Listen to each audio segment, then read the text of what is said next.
Hello दोस्तों, देखते हैं आज बौद्ध धर्म की संगीतियां। बौद्ध धर्म की कौन कौन संगीतियां कहाँ कहाँ हुई थी।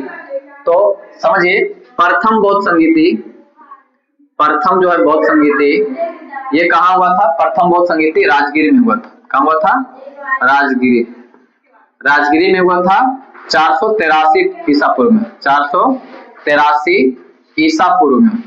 483 ईसा पूर्व में। शासक कौन थे? तो शासक थे अजात शत्रु। कौन थे? अजात शत्रु। अजात शत्रु शासक थे।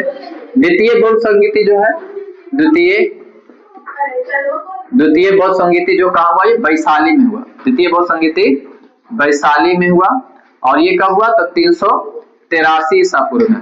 383 ईसा पूर्व में होता है द्वितीय बौद्ध संगीति। और ये किसके शासन काल में होता है? तो कालाशोक। कालाशोक के शासन काल में होता है। तृतीय बौद्ध संगीति, तृतीय बौद्ध संगीति कहाँ होता है? तो ये पाटलिपुत्र में होता है। पाटलिपुत्र, पटना, पाटलिपुत्र में होता है। और ये कब होता है? तो ये 247 ईसा पूर्व में होता है। 247 ईसा पूर्व में। और ये किसके शासन काल में होता है? तो अशोक के शासन काल में होता है।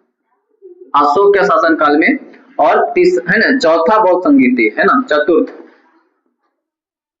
बौद्ध संगीति जो होती है ये होता है कुंडलवन में, कश्मीर में। कुंडलवन।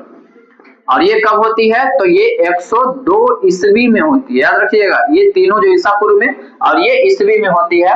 और ये कनिष्क के शासन काल में होती है।